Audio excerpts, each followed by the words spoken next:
no no tengo mucha claridad. ¿Recuerdan ustedes cuándo es la próxima evaluación del módulo? La evaluación parcial dice que es el 1 de septiembre. El 1 de septiembre. Sí, Ya, esa es la segunda. sí, profesor. Ya, momento.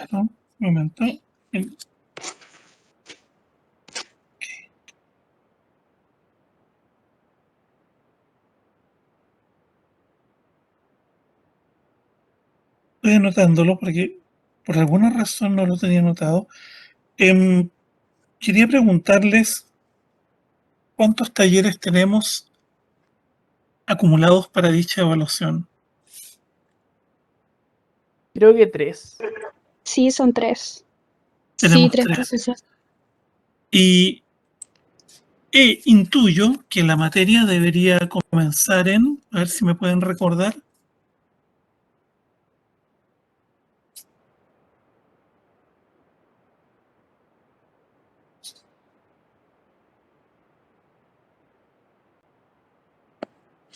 ¿Recuerdan hasta dónde evaluamos en la primera prueba parcial?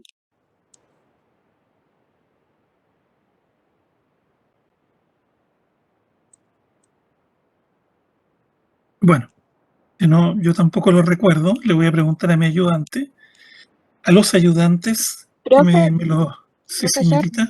disculpe, creo que evaluaste los derechos de la personalidad, si no me equivoco. ¿Completos? No No lo creo. sabría decir. Ya voy a revisar en todo caso. Em, ¿Cómo han estado las notas en los talleres?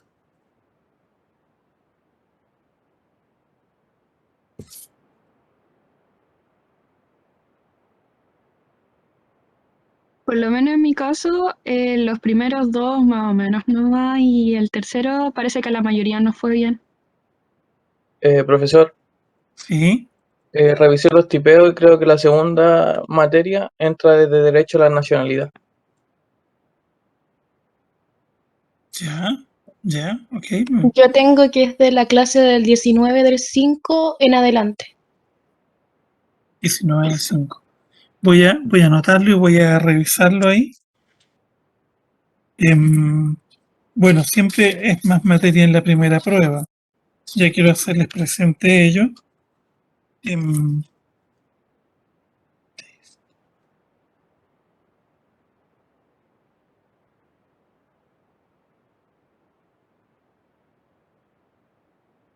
a ver, según,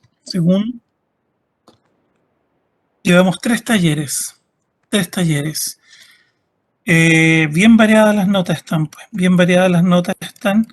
Pero en general, en el primer taller, las notas no están, salvo algunas excepciones, no, no están malas en realidad. Hay excepciones. El segundo fue más variado, bastante más variado. Y el tercero, no, el tercero le fue bien en realidad. A todos, salvo gente que no lo rindió, parece. Bueno, em, Profesor, disculpe, una duda sí, sobre los talleres. Es que sí. usted mandó un correo diciendo que hoy iba a ser el próximo taller, pero estábamos todos con la duda de a qué hora va a ser. Oh, mire, voy a ser bien honesto, no me acordé. No me acordé. ¿Ya? Eh, Ni me acordé que hoy día era un taller, para serle bien honesto. Les pido disculpas, pero No bueno, se preocupe, profesor, suele pasar. podemos armarlo durante el curso del día, no es problema para mí, o lo podemos dejar para el próximo lunes. Yo no me hago ningún problema también. ¿Ya? Estamos todos volviendo, así que probablemente alguien no estudió, no lo sé. No sé, les pregunto, ¿les acomoda dejarlo para el próximo lunes o lo hacemos hoy día en la tarde? Yo creo que dejarlo para el próximo lunes sería bueno, profesor.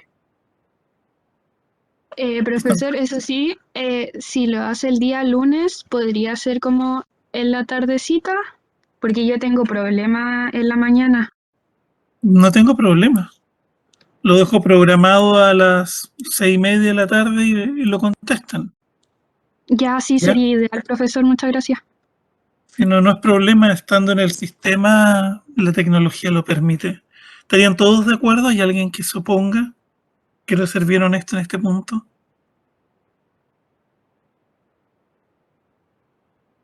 Tenemos el chat.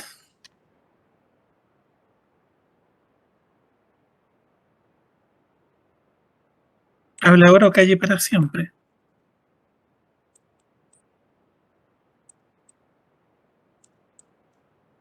¿Hay alguna oposición? Bueno, el silencio otorga, entonces lo dejamos para el próximo lunes. Lo dejamos para el próximo lunes a las 6:30 de la tarde, ¿ya? Es la misma materia. Ahora estaba mirando las notas. Tenemos un segundo taller bien con las notas bastante complicadas, ¿ya? Bastante complicadas para muchos. La idea es que podamos eliminar un taller con tranquilidad y podamos usar 3 notas. Entonces, bueno, les pediría que lo preparen bien y podamos eliminar con tranquilidad la nota más baja para estar listos para la segunda prueba. En cuanto a los talleres, para la tercera prueba, vamos a hacer lo siguiente. Le voy a pedir al ayudante que converse con ustedes una propuesta de fechas. Ya vamos a hacer 3 talleres para la tercera prueba.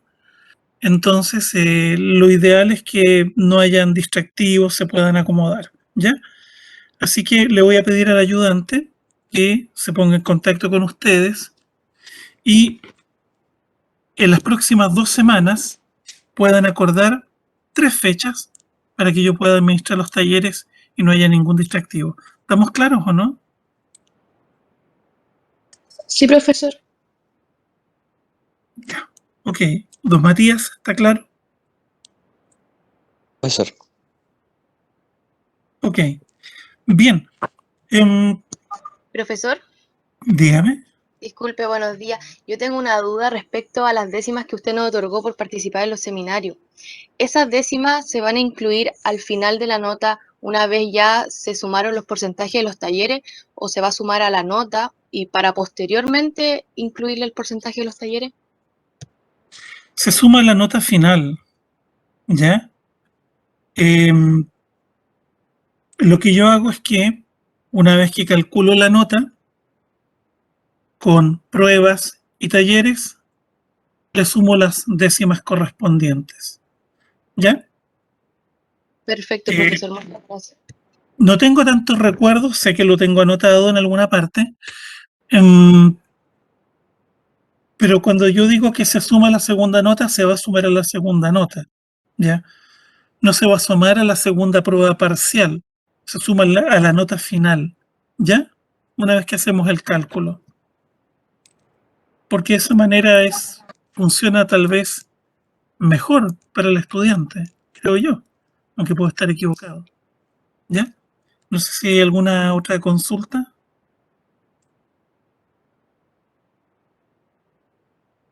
Creo que tuvimos 2 seminarios, ¿no es cierto? Sí, profesor, dio la oportunidad de optar a 5 décimas en la segunda parcial y en la tercera. Ya, chata, fueron 2 seminarios ya. Y en el primer seminario fue el seminario internacional. Ahí fueron 5 décimas. ¿O cuántas décimas fueron? Ya no me acuerdo realmente. 5 décimas, profesor. Sí, fueron 5 décimas, profesor. ¿Y en el otro? También 5 décimas. Wow, que estuve generoso. Bueno, lo voy a corroborar con el ayudante, ¿ya? Y si así se dijo, no es problema para mí, ¿ya? Así que no es un problema. ¿Y lo dije para la segunda prueba? ¿O todo para la segunda? ¿O algo lo tiré para la tercera? No, uno es para la segunda y otro para la tercera. Ah, ya. Ah, por eso, por eso. Bueno, aprovechen sacar buenas notas y así suben los promedios y porque el examen final es un poco intenso, ¿ya? Es un poco intenso en sí. Bien, bien. Eh, bueno, parece que las vacaciones surtieron su efecto. Más en mí parece que en ustedes, pero bueno. Partamos entonces nuestro módulo con lo que vamos a ver el día de hoy. Yo no sé por qué me aparece una pantalla negra. ¿A ustedes les aparece una pantalla negra antes de compartir video, de compartir presentación?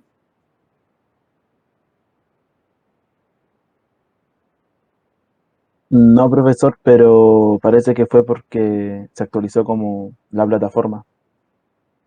Sí, tengo la misma impresión. Yo no sé por qué pusieron un fondo negro, se ve tétrico esto. Bueno, vamos a ver hoy día algunos de los derechos de seguridad jurídica.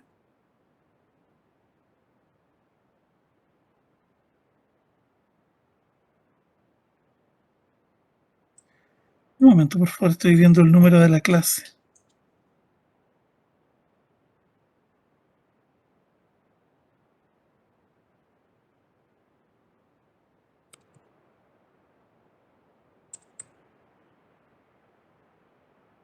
Bien.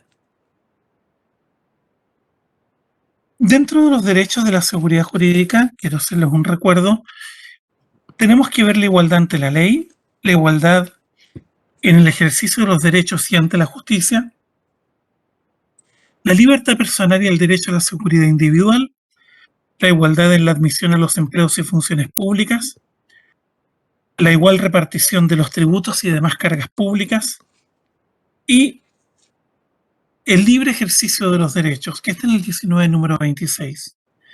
Para fines de exposición, vamos a despachar primero los derechos que no nos merecen tanta dificultad o no tienen tanta extensión en la Constitución. El primer derecho es la igualdad ante la ley. Esta norma constitucional está en el 19, número 2, que tiene una redacción que obedece a lo que ha sido la tradición constitucional chilena. Según lo que yo tengo entendido, en el seno del órgano constituyente en 1980, el almirante Merino se opuso terminantemente a toda modificación de normas constitucionales que venían de la constitución precedente y que jamás habían generado ningún problema. O sea, ¿cuál es el problema? Si no había problema, se dejan. En una clara manifestación de desconfianza respecto de lo que se pretendía por el Ejecutivo. Y el 19, número 2, claramente expresa esta situación. Hay referencias que en su época se pensaron que estaban pasadas de moda, la referencia a los esclavos, que viene desde la Constitución de 1828, sino desde 1823. Recordemos que en 1823 se abolió finalmente la esclavitud en Chile, en una batalla que enfrentó al Ejecutivo, encabezado por el director supremo Ramón Freire, y el Congreso. El Congreso liderado por Juan Egaña. El Congreso pensaba que la abolición de la esclavitud afectaba los derechos de propiedad. Y Freire sostenía que en realidad Chile no era una monarquía, era una república, por lo tanto no tenía sentido que existieran esclavos. Al final el tema se resolvió muy pragmáticamente, dada la poca importancia que tenía la esclavitud en Chile, y se abolió rápidamente. Pero esta norma que está ahí en la Constitución, sin embargo, cobra plena relevancia en relación con las modernas formas de esclavitud que existen en el mundo. Y por eso es que, creo yo, sería muy desafortunado si la eliminasen, por desconocimiento de lo que es la historia de esta norma y la proyección que tiene. Bueno, lo primero es que el 19 número 2 asegura la igualdad ante la ley. Esta es una igualdad formal. No es una igualdad material. Ninguna constitución probablemente va a poder asegurar la completa igualdad entre las personas, porque todos somos distintos. Pero sí puede asegurar un piso mínimo que es esa igualdad ante la ley. Necesariamente los diferentes intereses, las diferentes habilidades de las personas generan desigualdades muchas veces, desigualdades materiales. En otras ocasiones, dichas desigualdades provienen de la realidad estructural de la sociedad y eso no se puede negar. Pero en nuestra Constitución lo que se asegura en principio es una igualdad de carácter formal. Ella estaba en el Código Civil, es decir, la ley no puede hacer distinciones que sean de carácter irracional o no razonables. Recordemos el artículo 55 del Código Civil. Perdón. Esta igualdad ante la ley, de carácter mínimo, se traduce en una igualdad jurídico-material. Jurídico-material, no material, jurídico-material. ¿Por qué jurídico-material? Porque toda igualdad formal tiene una cláusula que la cualifica, y es que la igualdad no es absoluta. Se admiten distinciones en la medida que no sean irracionales. Por ello es que el 19 número 2, inciso segundo, dice que ni la ley ni autoridad alguna podrán establecer diferencias arbitrarias. Lo arbitrario es aquello que surge del capricho, del porque sí, del por qué no. Aquello que no es racional. Por lo tanto, la norma constitucional permite establecer estatutos diferenciados en la medida que sean razonables. Esta norma de la razonabilidad, de la racionalidad de las diferencias, no es algo que creó esta Constitución. Es un entendimiento tradicional de la igualdad formal ante la ley. Insisto, la igualdad formal deviene en una igualdad jurídica material. Y lo material viene dado por la consideración de las circunstancias de un grupo importante de personas. Ello permite establecer estatutos diferenciados respecto de personas de menos recursos, por ejemplo, de personas de cierto sexo u orientación sexual, de personas de cierta edad. Ahora bien, en su redacción e inspiración original, el 19 número 2 responde a un ideario liberal moderado. Sin embargo, previsoramente o tal vez inadvertidamente, el lenguaje que tiene la Constitución ha permitido enfrentar el surgimiento de nuevas realidades que han interpelado este approach tan tradicional del constituyente del 80. Porque el 19 número 2, inciso segundo, ha sido interpretado en conjunto con el artículo primero, inciso cuarto. Es deber del Estado promover la integración armónica de todos los sectores de la nación. Por lo tanto, no es irracional crear estatutos diferenciados para indígenas, porque ello promueve la integración armónica de todos los sectores de la nación. En otras palabras, la racionalidad que se espera de un estatuto legal y de las diferenciaciones, permite introducir consideraciones de política pública para el beneficio de ciertos sectores desaventajados dentro de la sociedad.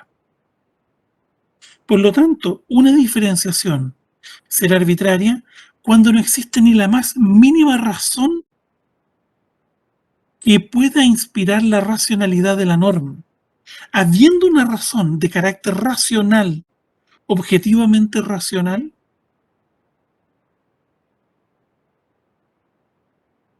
los regímenes jurídicos diferenciados son plenamente constitucionales. Ello no fue advertido tal vez cuando se redactó la Constitución, ha surgido de la práctica jurisprudencial y del debate doctrinal. Y por esta vía ser incluido políticas de igualdad de oportunidades, como también políticas de igualdad de resultados. Son las menos en Chile, pero las hay. Políticas de igualdad de oportunidades, por ejemplo, las que descansan en acciones positivas. Ampliar los cupos para determinados sexos en carreras, por ejemplo, para determinados estratos socioeconómicos en la admisión universitaria. Las acciones positivas consisten en entregar más recursos jurídicos o de poder a ciertos sectores. Y las políticas de igualdad de resultados ya no se fijan en oportunidades, sino en producir un resultado determinado. Y ahí tenemos todas aquellas políticas que podrían considerarse de acción afirmativa, aunque en Chile son las menos, por lo controversial que son estas políticas. Las políticas de acción afirmativa son políticas basadas en la desigualdad formal, es decir, se le quita a algunos para darle a otros. Por ejemplo, la paridad de género en los órganos de representación popular. Eso es acción afirmativa. Las famosas cuotas femeninas o de género que hay para la presentación de candidaturas al Parlamento. O la misma representación, la famosa cuota de género que hay en la Convención Constitucional. Eso es acción afirmativa. Las acciones afirmativas, que obedecen a la igualdad de resultados, responden al dilema de la desigualdad estructural. La igualdad de oportunidades no enfrenta la desigualdad estructural. Simplemente entrega más elementos, pero no se enfoca o se enfrenta a la desigualdad estructural. La igualdad de oportunidades es una política liberal. En cambio, la igualdad de resultados apunta a intervenir la desigualdad estructural transitoriamente para producir un cambio, para equiparar el terreno en términos reales. Pero suelen ser políticas de carácter transitorio, toda vez que implican, insisto, violar la igualdad formal. Y esa igualdad formal es una de las bases de un régimen republicano. En Estados Unidos hubo un famoso caso en que la Corte Suprema declaró inconstitucional la acción afirmativa, el famoso caso Baker. Baker era un estudiante blanco que postula a la escuela de medicina en una universidad en California. Tiene los puntajes para ingresar. Sin embargo, una cuota de raza le impide ingresar y su cupo es asignado a un estudiante con menores cualificaciones que pertenecía a una de las razas que eran avanzadas por medio de la acción afirmativa. Y Baker demanda a la Universidad de California ante los tribunales y termina en la Corte Suprema, que declara inconstitucional ese tipo de acción afirmativa. Lo controversial que tienen estas políticas de cuotas radica precisamente en el efecto que producen para quienes integran la mayoría. Por lo tanto, la creación de este tipo de políticas de igualdad de resultados requiere de un texto constitucional que sea claro, a objeto de protegerlas de la impugnación judicial. Nuestra Constitución no es clara. La igualdad de oportunidades y la igualdad de resultados no ha sido impugnada en tribunales abiertamente por razones políticas, fundamentalmente porque no se priva de un recurso político a un sector importante de la población, para nada. Distinto sería si fuera así. Por ejemplo, si dividiéramos los cupos para ingresar a la carrera de Derecho y los asignáramos paritariamente por origen étnico, independientemente del resultado. Imaginémonos lo que sucedería. Imaginémonos que después de obtener los resultados, tenemos que empezar a corregir y quitarle cupos a los de cierta etnia o raza para asignárselos a otro. Obviamente que eso sería impugnado en tribunales. No tengo la menor duda al respecto. En otras palabras, lo que sucedió con la operatoria de la cuota de género en la Convención Constitucional no genera mayor repercusión porque se trata de privar de un recurso a un grupo pequeño.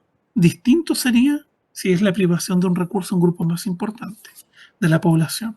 Ahí sí tendría repercusiones y probablemente terminaríamos en los tribunales.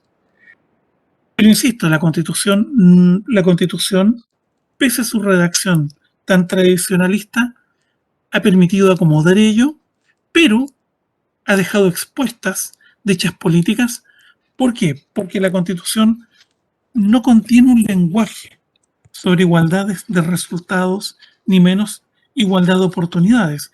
La igualdad de oportunidades solo aparece en el artículo 1, que habla de que se debe asegurar el derecho de participar con igualdad de oportunidades en la vida nacional a la población, norma que no ha tenido mucha concreción en la práctica.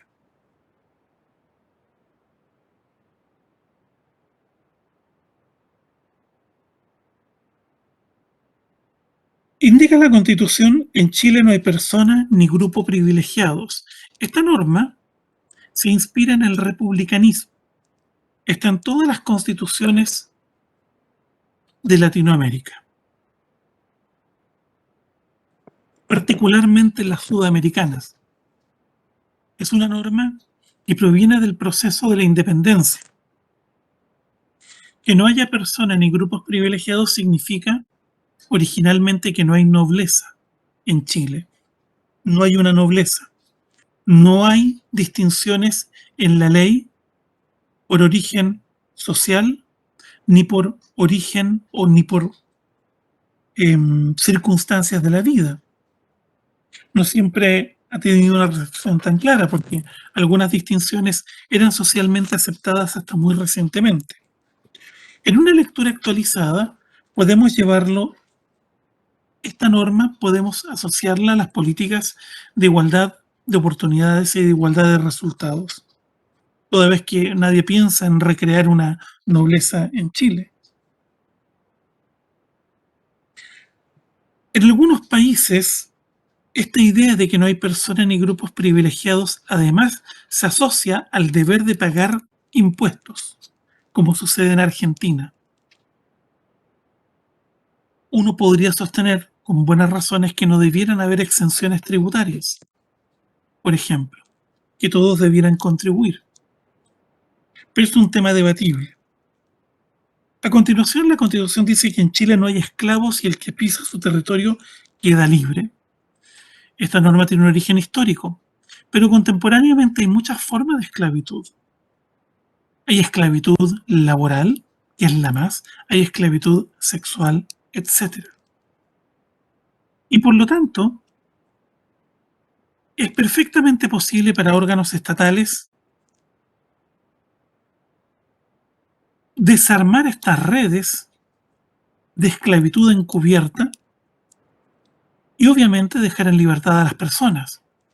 Hubo un caso famoso de 2 mujeres que venían de Indonesia y que eran mantenidas en condiciones de esclavitud en la ciudad de Punta Arenas por un comerciante extranjero.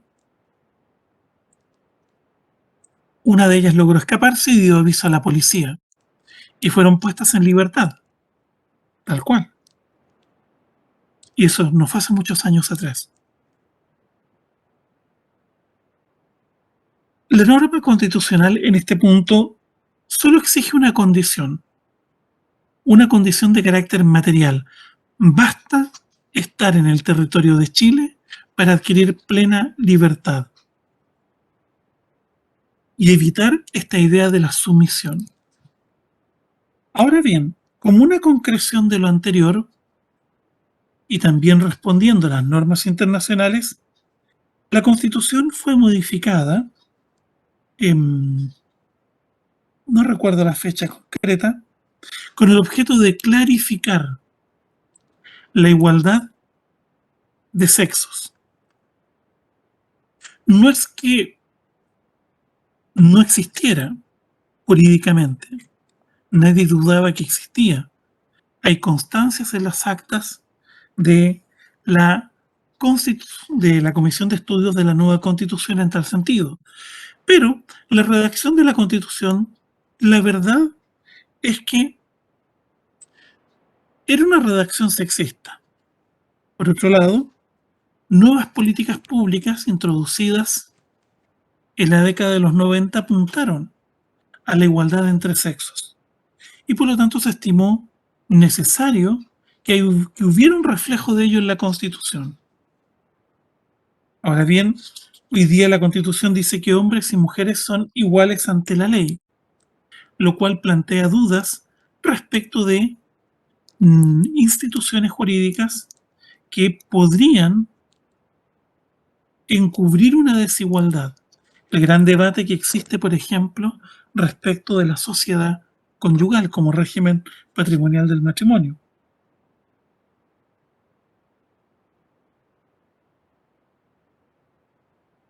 El hecho que aquí se hable de hombres y mujeres debe entenderse en términos amplios. Sin embargo, hay excepciones. Hay excepciones en las cuales queda claro que la Constitución se refiere a los hombres. Por ejemplo, el artículo 22 habla de los chilenos en estado de cargar armas, quienes deben hallarse inscritos en los registros militares si no están legalmente exceptuados. No hay duda que la norma se refiere a los hombres que tienen la nacionalidad chilena. Personalmente considero muy criticable esta norma, creo que debería ser más igualitaria, como sucede en otros países, como sucede en Israel, por ejemplo. Pero ello obedece simplemente a la seguridad externa de que goza nuestra república. Nuestro dilema de seguridad es muy bajo comparado con Israel. Pero es una idea que me parece a mí interesante.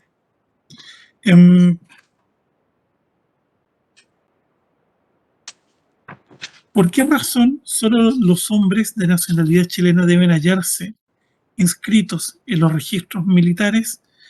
Bueno, la verdad es que ello obedece a ciertos estereotipos de dudosa cientificidad sobre el estado de ánimo, en fin, quienes pueden asumir la primera línea en los combates. Entonces, esto ha sido un tema muy debatido en otros países, ¿ya?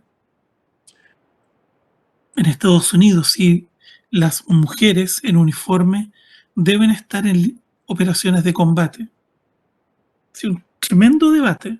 Solo muy recientemente se ha permitido, pero en otros países europeos, aparte de que hacen el servicio militar, pueden estar en operaciones de combate.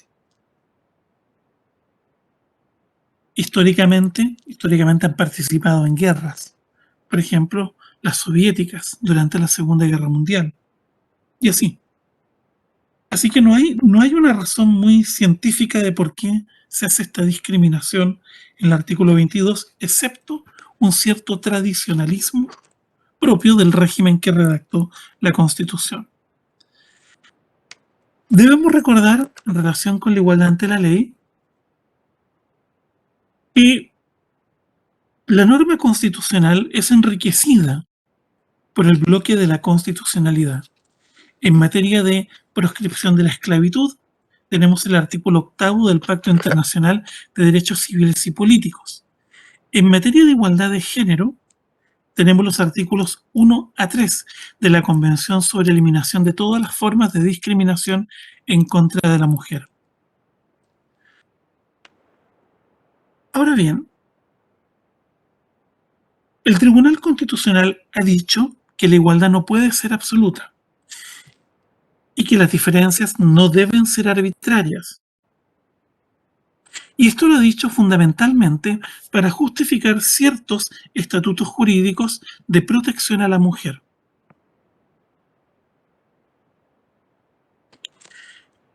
Se autorizan las distinciones que sean objetivas, razonables, que sean proporcionales y funcionales al fin que se persigue. Son bastantes los adjetivos, si uno se da cuenta.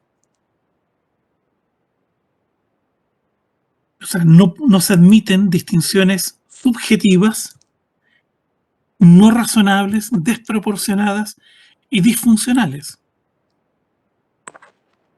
Por lo tanto, el test que debe rendir toda normativa es bastante elevado.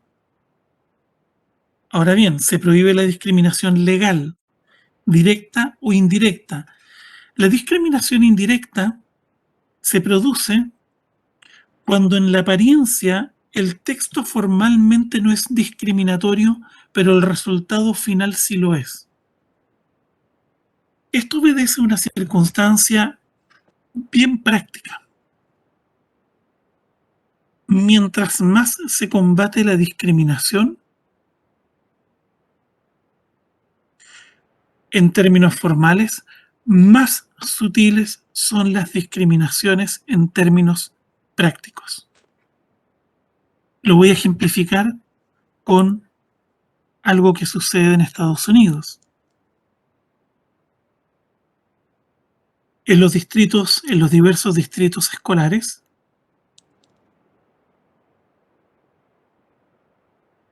ciertas actividades extracurriculares se realizan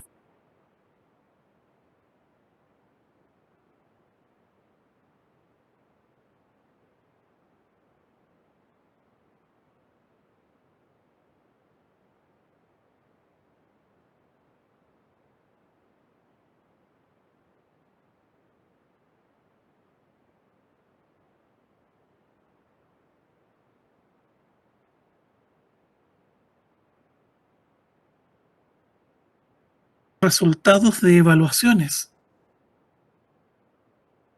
en ciertas instituciones o de patrones de admisión en ciertas instituciones de admisión escolar, etc. Reitero, mientras más se exige la igualdad, más sutil es la discriminación. Mucho más sutil. La relocalización, por ejemplo, de colegios en sectores aislados sin otorgar movilización a los estudiantes. Por ejemplo, en Estados Unidos los colegios están ubicados muchas veces cerca de las salidas de las ciudades o en lugares, amplios lugares geográficos a los que se accede o en automóvil o en el bus escolar, pero está el bus escolar para llevar a todos los estudiantes. Si no fuera así, los estudiantes tendrían que caminar, aquellos que tienen menos recursos, o no irían a clases.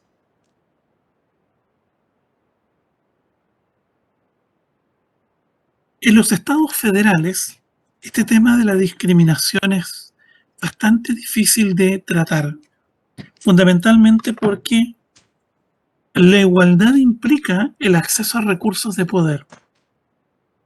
Y ese acceso implica en ocasiones que ciertos grupos pueden perder el poder. Recuerden esta reflexión, porque si el día de mañana tenemos una amplia descentralización en Chile, es probable que se den disparidades o diferencias que no sean explicables entre distintas regiones. Les suele suceder. Bien, existen otras normas en materia del bloque de la constitucionalidad. El artículo 26 del Pacto Internacional de Derechos Civiles y Políticos, 17,5 de la misma norma, del mismo texto, y tenemos el artículo 17,524 de la Convención Americana, a la cual les pido que revisen. No sé si hay alguna consulta sobre este tema en particular.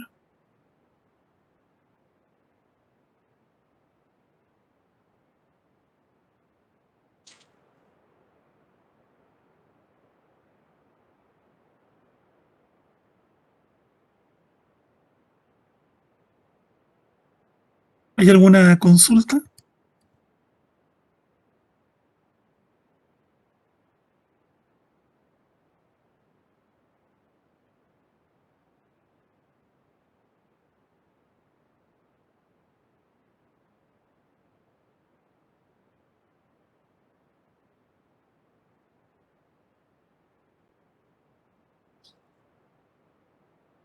Bueno, sobre este particular,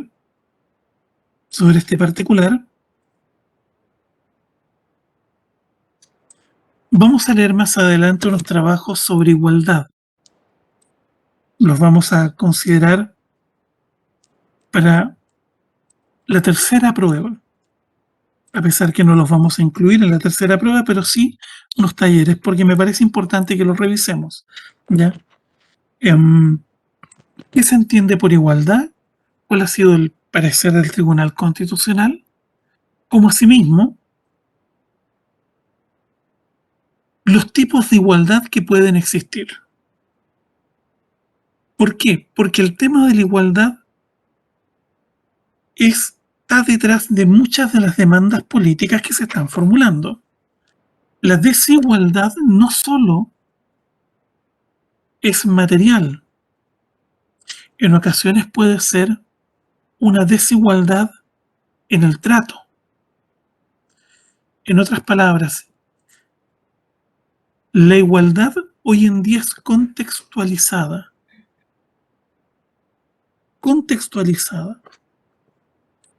Y lo que existe es una interpelación de las estructuras sociales heredadas, las que producen resultados estructuralmente desiguales.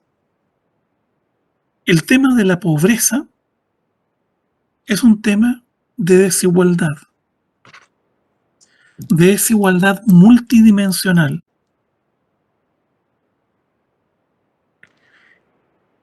Es un tema que analicé en un texto que presenté, no lo he dado para leer, lo presenté en Brasil, sobre el tema de la igualdad multidimensional y la pobreza multidimensional.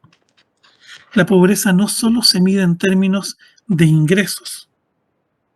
En términos de ingresos, Chile es uno de los países, el país que ha reducido más la pobreza en Latinoamérica, bajo el régimen de la Constitución del 80, hay que ser bien honesto, porque son promedios aritméticos que se sacan. Obviamente esto antes del estallido social y de la pandemia, Chile estaba en el orden del 11,8% de población en extrema pobreza de ingresos.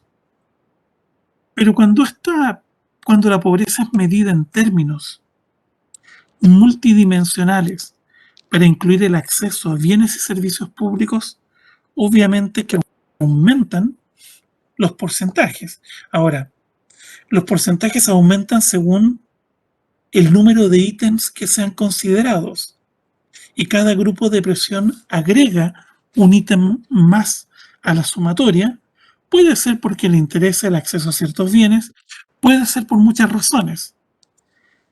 Las estimaciones oficiales rondaban en el orden del 21% de pobreza multidimensional. Ahora, ciertos grupos ONGs agregaban otros ítems para llegar a un 30, un 40% para indicar qué malo es el sistema. Un debate abierto en Chile, objetivamente abierto. Pero la realidad es que hay pobreza multidimensional.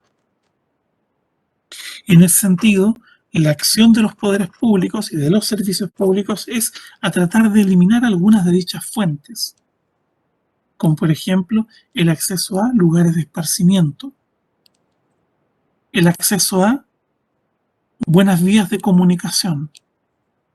¿Por qué? Porque introducen una diferenciación en la sociedad. Hay muchas prácticas sociales, de hecho, que responden a esto, por si acaso.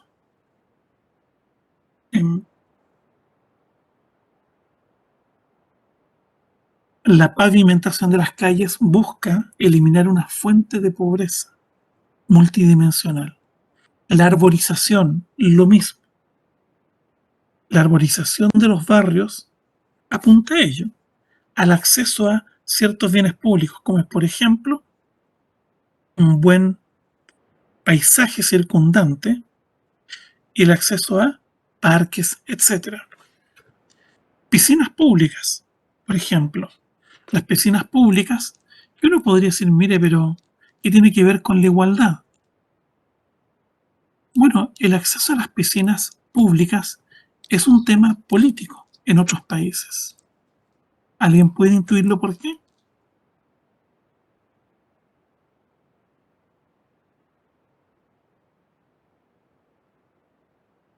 ¿Por el hecho de ser pública? Ya, ¿y cómo se relaciona? Porque es un problema político. Porque puede que a cierta parte de la nación, quizá a los migrantes, no se les permita el acceso a estas piscinas públicas.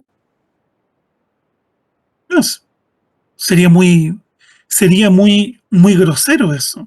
No, pero en algunos lados europeos, por ejemplo, a los países que migran del Medio Oriente, son bien pesaditos con ellos. O sea, la gente que migra del Medio Oriente. Pero, ¿cómo usted los excluye? Quizá ¿Se va a colocar un letrero que diga no se admiten tales personas? Quizá exigiendo cierto tipo de identificación, así como una cédula nacional. No, en ninguna parte la piden. Entonces, no Es mucho más sutil. Es mucho más sutil. En Estados Unidos, la clase media blanca, gracias al automóvil y la mejora en sus condiciones de vida, se mudó desde el centro de las ciudades a los suburbios.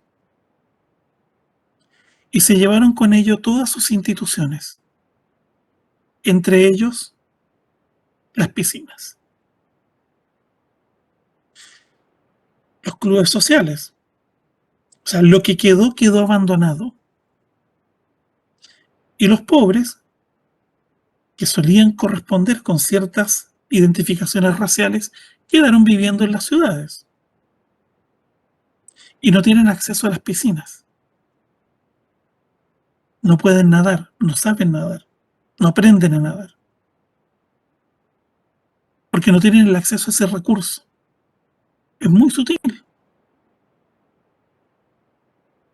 No es así en todos los estados, pero sobre todo en algunos estados del sur ocurrió. No es así en el estado de Nueva York, doy fe de ello, pero en otros estados sí. Por eso es que usted de repente ve en internet, le muestran fotos del pasado, cómo era y cómo está ahora abandonado un lugar. Lo que ocurrió fue un fenómeno demográfico y social. que transformó lo que eran barrios vibrantes en guetos. Guetos para la gente más pobre. Es así. Los parques de diversiones no están en las ciudades. Están muchas millas afuera y hay que llegar en vehículo. Los gigantescos parques con montañas rusas, etc. Por eso le digo, mientras es muy contradictorio esto, pero ese país tiene una situación particular, el tema racial es intratable en ese país. Pero mientras la experiencia en ese país indica que mientras más se combate la discriminación, más sutil son los instrumentos de discriminación. Muy sutiles. En nuestro país, las piscinas públicas están en las principales avenidas de cada comuna. Y con una tarifa relativamente moderada se puede acceder a ello. En Santiago, en las comunas populares, hay piscinas públicas. Son maravillosas. Y Talca tiene una muy buena piscina pública. En la ciudad en que yo vivía, donde yo crecí, no había piscina pública. O sea, había una piscina privada de un club privado y los demás o tenían casa de veraneo o a tirarse al río. Hasta que se compró una piscina temperada por la quiebra de una empresa. No sé si seguirá funcionando o no. En el fondo, el acceso a la piscina era a quienes eran socios del club respectivo. Piscina al aire libre, solo se podía acceder a ella en verano, porque en invierno uno se agarraba una bronconeumonía. Bueno, en fin. Es bien especial el temita. No sé si queda claro con el ejemplo.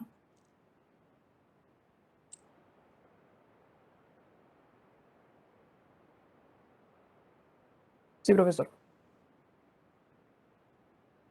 Bueno, movémonos a otro tema que es la igualdad en la admisión a empleos y cargos públicos.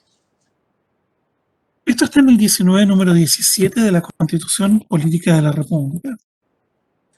La Constitución, en este punto, asegura la admisión a todas las funciones y empleos públicos, se hace la distinción, sin otros requisitos que los que impongan la Constitución y las leyes. Este precepto alude a funciones y empleos públicos, a diferencia del artículo 38, que solo alude a cargos empleos públicos o empleos públicos. Las funciones públicas son las desarrolladas por órganos de rango constitucional, como el Congreso Nacional, el Ministerio Público, la Contraloría General de la República. En cambio, los empleos públicos son los que se ejercen a través de órganos de jerarquía inferior, como los ministerios, los servicios públicos. El Estatuto Administrativo define el cargo público como aquel que se contempla en las plantas o como empleos a contrata en las instituciones reguladas por el Estatuto y a través de las cuales se realiza una función administrativa.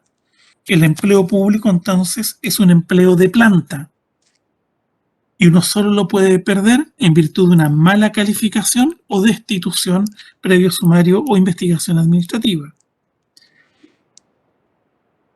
También es empleo público el cargo a contrata, que es aquel que se ejerce mientras las labores sean necesarias y en todo caso no puede exceder de un año. La mayoría de quienes trabajan en la administración pública, por desgracia, tienen cargos a contrata, totalmente precarizados, por las rigideces que hay dentro de la administración pública. Hay todo un debate en Chile con los empleados honorarios, la precarización de la función pública. Quiero dejarlo bien claro al respecto. El artículo 19, número 17, debe ser concordado con el artículo 9, número 3, inciso tercero de la Constitución, que contempla ciertas inhabilidades, como también con el artículo 19, número 15, inciso séptimo, que también contempla ciertas inhabilidades para el acceso a ciertos cargos y funciones. Artículo 9, los condenados por delito que la ley califique como conducta terrorista. 19, número 15, aquellos que sean sancionados por el Tribunal Constitucional por el ilícito constitucional contemplado en dicha disposición, atentar contra el régimen democrático y pluralista. Ahora, la Constitución política sí contempla algunos requisitos para ciertos cargos, por ejemplo, para presidente de la República, para diputado y senador, para fiscal nacional y fiscales regionales, para ministros del Tribunal Constitucional, para Contralor General de la República, para comandantes en jefe de las Fuerzas Armadas y el general director de Carabineros, para intendente, para delegado presidencial, para gobernador regional, para alcalde, para consejero regional o concejal.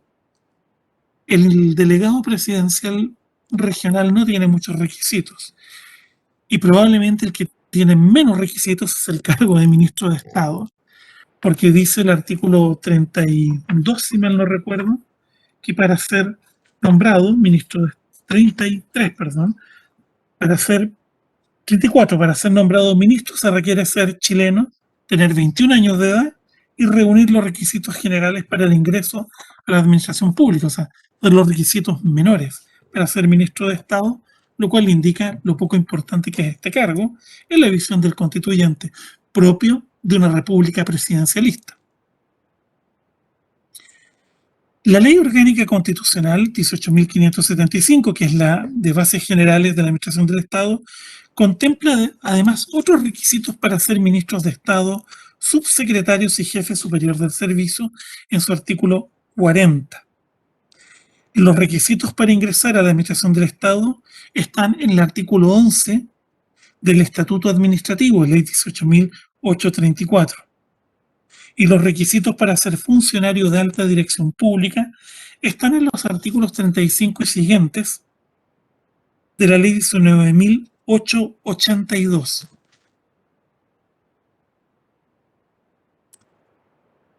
Usualmente, para ingresar a la administración pública, uno tiene que ser chileno, tener una edad mínima, no tener condena a pena aflictiva, le piden a uno el papel de certificado de antecedentes para fines especiales, y además haber cumplido con los deberes cívicos, que hoy en día se traducen en estar con situación militar al día en el cantón de reclutamiento.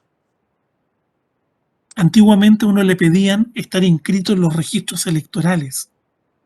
Por lo menos cuando yo ingresé por primera vez a la administración pública me lo pidieron. No hay problema, yo me había inscrito, lo pude acreditar fácilmente. Hoy día la inscripción es automática. Pero sí, el tema de la situación militar al día fue lo que tuve que ir a clarificar, porque había regresado al país y me acuerdo que me había ido con un certificado de disponibilidad y tuve que ir a tramitar mi pase a la reserva sin instrucción. Por lo tanto, es un tema que hay que prestarle atención. ¿Por qué hay que prestarle atención? Bueno, porque la verdad es que la administración del Estado es el gran empleador de abogados y abogadas.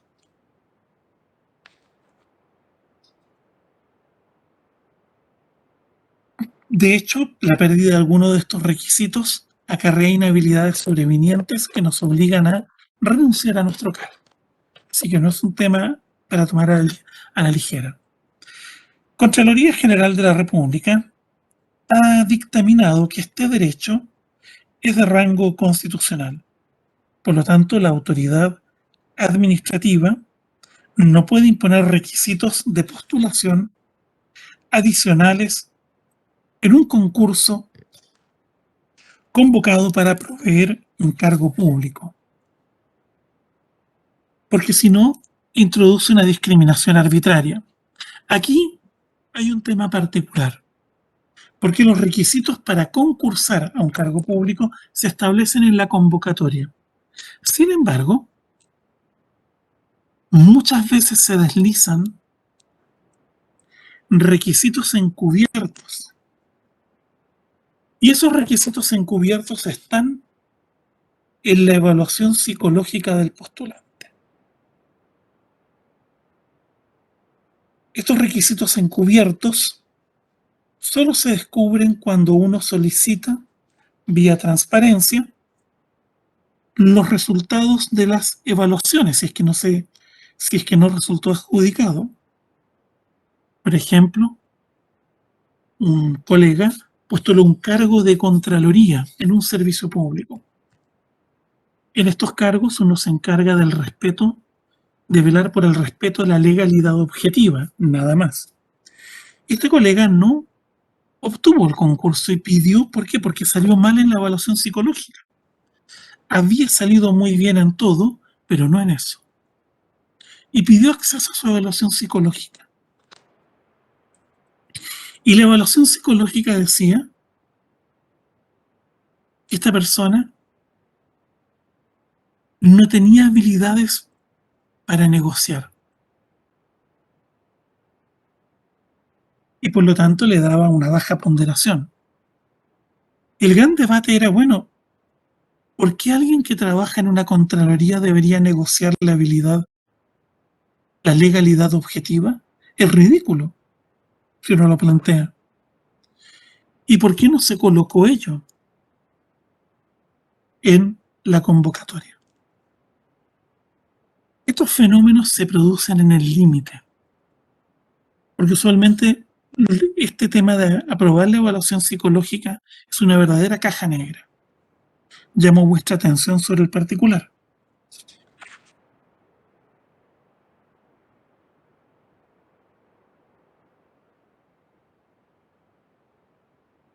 Hay ciertas áreas en las cuales, o ámbitos en los cuales, la admisión a las funciones públicas además exige contar con certificaciones especiales. Y ello es materia de un contencioso, el debate que se ha generado con ello es materia de un contencioso de los derechos fundamentales que está actualmente en desarrollo en la Corte Interamericana de Derechos Humanos. Concretamente, la habilitación para enseñar ciertas creencias religiosas con carácter optativo en establecimientos educacionales, subvencionados, e inclusive podríamos agregarle en algunos establecimientos educacionales públicos. Quienes enseñan religión suelen requerir contar con una habilitación o certificación o autorización otorgada por autoridades religiosas de la confesión respectiva. Probablemente vamos a tener jurisprudencia el próximo año en esta materia con carácter interamericano.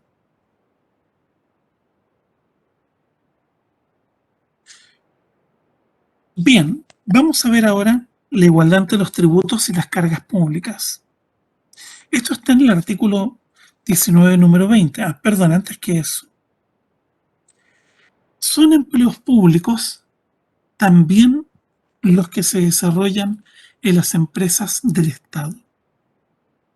El problema es que en las empresas del Estado, el estatuto que rige las relaciones con el personal es el Código del Trabajo. Y por lo tanto el acceso muchas veces es objeto de procesos de negociación colectiva, con el objeto de asegurar el acceso a estos empleos a la descendencia de dichos trabajadores. La Dirección del Trabajo ha dicho que son perfectamente legales dichas cláusulas negociales presentes en contratos colectivos, fundamentalmente porque la Dirección del Trabajo analiza esto desde la perspectiva del Código del Trabajo. Pero desde una perspectiva constitucional, son bastante dudosas. Es bastante dudosa la constitucionalidad. Primero, porque ya las empresas del Estado no hacen concursos públicos para ingreso a ellas. Son muy raros. Y segundo, porque se trata de empleos públicos, aun cuando se rijan por el Código del Trabajo. Y dichas cláusulas negociales,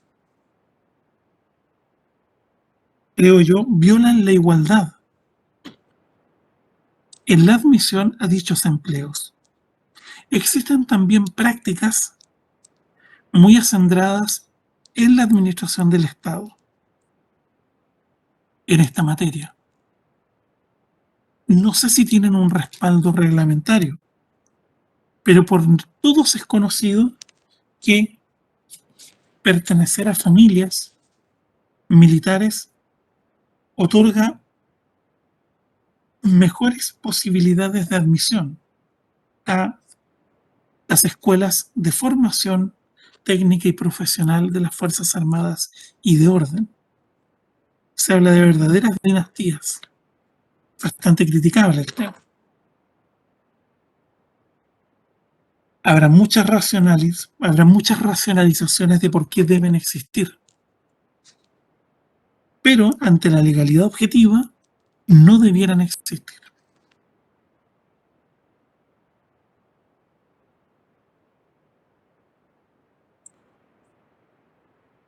¿Cómo se ingresa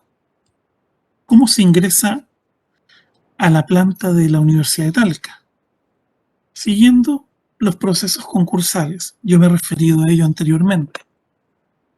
Los cargos hay que distinguir: cargos de planta, cargos a contrata, cargos honorarios. Los cargos honorarios simplemente se selecciona a quien sea el apto para ello. No hay mucha ciencia. Los cargos de planta son los que se someten a concurso. De ellos, los cargos de planta propiamente tal, la planta regular, en el caso académico, vamos a un concurso público que suele ser competitivo. No es inusual que se declaren desiertos los concursos. De hecho, he visto muchos concursos declararse desiertos porque los concursantes o las concursantes se estimó no reunían los requisitos para ingresar o bien no eran buenos candidatos. En la planta de conferenciantes, o es por concurso o es por invitación a alguien que cumpla los requisitos mínimos para poder enseñar. ¿Ya? No hay que confundir lo que son los profesores honorarios, que en realidad pasan y muchos se van, ya están un semestre, en fin, con lo que son los cargos de planta. ¿Ya? Los cargos de planta son realmente los que conforman la universidad. Y los cargos directivos de la universidad son básicamente designación de exclusiva confianza. Así que ahí no hay realmente ningún procedimiento concursal. Exclusiva confianza porque se ligan al liderazgo de la institución. Los cargos administrativos todos son por concursos. Y se concursa por quien le interesa. Algunos ganan, otros pierden. Concursan inclusive funcionarios que en ocasiones ganan y en otros pierden. En fin, es la realidad en las instituciones del Estado. Ahora, ¿cuál es el problema? Que las plantas son pequeñas. Las plantas son pequeñas en todas las instituciones estatales. Por lo tanto, suele haber un número importante de empleados a contrata. Las plantas no se pueden ampliar por regla general. Hay muchas limitantes. Y luego están en algunas instituciones un ejército de empleados a honorarios. En nuestra facultad la mayoría somos profesores, la inmensa mayoría somos profesores de planta regular. Un número muy reducido son profesores conferenciantes, están en la planta pero son conferenciantes. Y luego están los profesores hora que se contratan para esa finalidad nada más.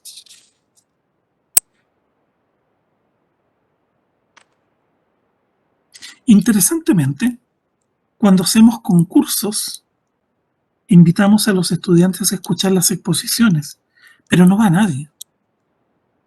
Rara vez va al centro de alumnos a escuchar las exposiciones de los postulantes. Nunca he sabido por qué.